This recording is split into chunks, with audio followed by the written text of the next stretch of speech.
ये जब हम बात करें दिसंबर में 2025 में, तो कहा जाए कि हाँ, वास्तव में नारी को जो उपलब्धि हासिल करने के लिए अवसर मिले उसे पूरी तरह से बुना है और अपना पूरा आउटपुट दिया है।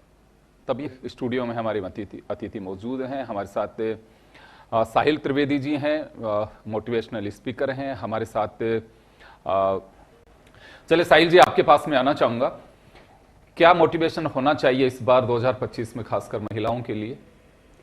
सर, मैंने जो देखा, जैसे मैम ने बात की फिजिकल डिजीज़ की, वैसे ही आजकल मेंटल हेल्थ से बहुत ज़्यादा स्ट्रगल कर रही है महिलाएं। क्योंकि एक महिला काम से काम पे लौटती है, वो most of the I think 70 to 80% female working है। छोटा मोटा लघु उद्योग करें या कोई टीचिंग करें या ट्यूशन्स करें, और उसके बाद घर पे चाहे मेड भी है तो भी बारीक सी चीज़ें जो घर की हैं वो महिलाओं को देखनी है कि शाम को खाना क्या बनेगा। तो मेंटली उनका दिमाग कैलकुलेशंस में रहता है जब वो सोती हुई भी रहती हैं। और यही कारण है कि मेंटल हेल्थ से बहुत ज़्यादा, अभी मैं देखूँ तो मेरे पास ज़्यादा पेशेंट स्ट्रेस, डिप्रेशन, एंजाइटी की ज़्यादातर महिलाएं होती हैं, और वो स्ट्रगल कर रही होती हैं कि डिप्रेशन क्यों है। इधर बच्चों की पढ़ाई को भी देखना है, उधर घर को भी देखना है, ऑफिस को भी देखना है, वहाँ का कॉम्पिटिशन्स भी देखना है।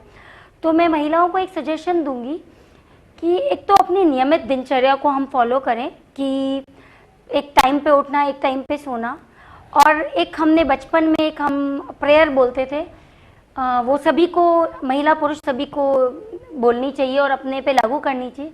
दूसरों की जय से पहले खुद की जय करें।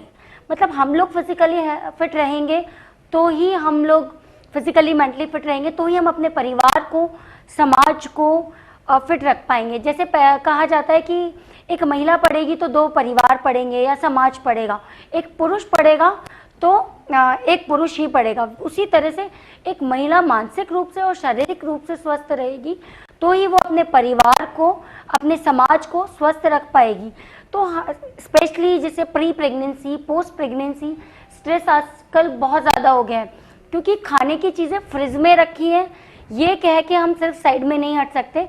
एक महिला को पीरियड्स टाइम में जैसे मूड स्विंग्स होते हैं, प्रेगनेंसी टाइम में, प्री प्रेगनेंसी और पोस्ट प्रेगनेंसी भी मूड स्विंग्स होते हैं। वहाँ उन्हें, क्योंकि पुरुष प्रैक्टिकल होते हैं और महिलाएं इमोशनल होती हैं, तो वहाँ उन्हें उनके मन को छूने के लिए सिर्फ और सिर्फ 2 पल का साथ चाहिए होता है, जो कि वो कह दे कि चलो तुमने खाना खाया। क्योंकि महिलाएं पुरुष के, बच्चों के, mother in law, father in law, हर व्यक्ति के पीछे जाती रहती हैं कि आप खाना खा लीजिए, आप ये ले लीजिए, सबका टिफिन पैक करना। लेकिन उनसे पूछने वाला कोई नहीं होता कि तुमने अपना डब्बा पैक किया नहीं किया, तुमने लंच किया नहीं किया, तुमने ब्रेकफास्ट किया नहीं किया, did you had the fruits. वैसे साहिल जी, ये पुरानी कहावत नहीं है? आप लोगों को नहीं लगता कि आजकल पूछताछ पति भी करते हैं कि नहीं, आपका टिफिन मैं लगा देता हूँ, आपने खाना खाया कि नहीं खाया? वेरी रेयर केसेस ऐसा होता है। 90% घरों में तो मैंने नहीं देखा कि पुरुष पूछते हैं, क्योंकि मैं भी इसी समाज का हिस्सा हूँ और मेरे पास इस तरह की परेशान महिलाएं बहुत ज़्यादा आती हैं जो मानसिक रूप से स्ट्रगल कर रही हैं कि नो वन इमोशनल, उन्हें बस एक बार इतना सा जैसे कहते हैं डूबने वाले को तिनके का सहारा चाहिए, तो उनको सिर्फ इतना सा चाहिए कि आपने खाना खा लिया, एप्पल कट करके खा लो, या कभी कभी हस्बैंड चाय बना दे या एप्पल कट करके दे दे, तो शायद विदिन मतलब 5 मिनट लगेंगे, लेकिन वो इतना। चलिए, मैं आपको बीच में अच्छा रोकूंगा। अगर इस स्ट्रेस से महिलाएं फ्री होती हैं, मैं सब पतियों से गुजारिश करूंगा कि वो वास्तव में चाय बना के पिलाएं, ध्यान रखें कि उन्होंने टिफिन उनका लगा कि नहीं लगा, खाना प्रॉपर खाया कि नहीं खाया, और दिन में हो सके तो लंच के टाइम वीडियो कॉल करके एक दूसरे को शेयर करें कि देखो मैं भी खाना खा रहा हूँ और आपने खाना खा लिया हो तो मैं भी खा लूंगा। अगर इससे वास्तव में कुछ ठीक हो सकता है, अच्छी बात है, करनी भी चाहिए। देखिए, इक्वलिटी की बात है, आज कोई वो बात नहीं है कि दोनों मिलके कमाते हैं। कहा जाता है कि गाड़ी के 2 पहिए होते हैं, जैसे साइकिल है, तो उसी तरह से फैमिली तभी चल सकती है। और मुझे लगता है कि अगर आपको वास्तव में जीवन में खुशियां तलाशनी हैं तो खुशियों को तलाशने के लिए आपको खुश करना होगा खुद की।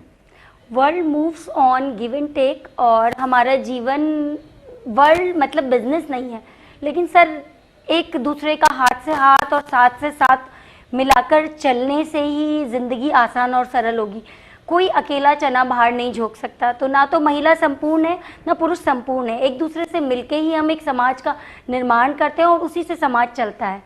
तो मैं सभी से निवेदन करना चाहूँगी, महिला और पुरुष दोनों एक दूसरे की इमोशनली मेंटली केयर करें, एक दूसरे का ख्याल रखें, हस्बैंड वाइफ भी, बच्चे भी, शायद टीन्स हैं, उनका भी ध्यान रखें, क्योंकि एक महिला खुश रहेगी, प्रसन्न रहेगी, मानसिक रूप से स्वस्थ रहेगी तो पूरा परिवार प्रसन्न रहेगा और पूरा समाज भी एक खुशहाल समाज रहेगा। जी बिल्कुल, आप सही कह रही हैं। मैं लेडी से मैं बोली थी, उन्होंने कहा था she want to freeze her egg and she don't want to get married. या ये चीजें भी आजकल यूथ जनरेशन में बढ़ रही हाँ, है। so जी अभी हम भी जैसे मैं वापस आऊंगा, मैं एक बार रिचा जी को कंप्लीट करने जी। more oriented. So freezing your eggs is a good अच्छा, ये एक मैं बोलूंगी इंश्योरेंस है आपके लिए। समय कम है, 1 मिनट में साहिल जी आपसे चाहूंगा कि 2025 वास्तव में एक बहुत अच्छा हो कि महिला सशक्त है, इसे कोई खारिज नहीं किया जा सकता है, क्योंकि कहा जाता है ये ऐसा कि एक महिला की डिलीवरी होती है तो बताया जाता है कि 20,000 हड्डियों के टूटने जैसा दर्द होता है, कहा जाता है ऐसा।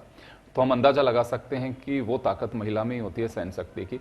लेकिन 2025 महिला उसी तरह से आगे भी बढ़े, क्या देखना चाहते हैं, क्या उनके लिए आप टिप्स देंगी, क्या खास ज़रूरतें हैं जिन्हें ध्यान रखने की ध्यान रखने की ज़रूरत है? मैं सभी पुरुषों से पहले कहना चाहूँगी, यत्र नारी पूजनते तत्र नमनते देवता। दूसरी बात, दूसरों की जय से पहले खुद की जय करें। तो सबसे पहले महिलाएं अपना, जैसे मैंने पहले बोला था कि अपना एक रूटीन बना के डेली रूटीन फॉलो करें, योगा मेडिटेशन करें, सेल्फ एवेल्युएशन रोज करें, क्योंकि हम इंसान हैं और हम गलतियों का पुतला हैं। तो कुछ गलतियां हैं तो उसकी अपने आप को सॉरी फील करें और थैंक यू सॉरी अपने जीवन का पार्ट बनाएं, महिला और पुरुष सभी। दूसरा, योगा मेडिटेशन, अपनी फिजिकल मेंटल हेल्थ का ध्यान रखें, जिससे हम एक परिवार को और समाज को स्वस्थ रख सकें, खुश रहें, मुस्कुराते रहें, जीवन को जितना हो सके सरल और साधारण बनाने की कोशिश करें। जितना टिपिकल बनाएंगे वो खुद के लिए भी मुश्किल होता है, अपने साथ वालों के लिए भी मुश्किल होता है। सादा जीवन, उच्च विचार रखें। बिल्कुल। Thank you. तो 2000 में आ रही है, आप लोगों ने देखा होगा कि लोग ऑर्गेनिक की तरफ, यानी कि आपकी मूल जो कल्चर है वो ऑर्गेनिक का ही पार्ट है, केवल फ्रूट से या सब्जियों से नहीं है कि ऑर्गेनिक वेजिटेबल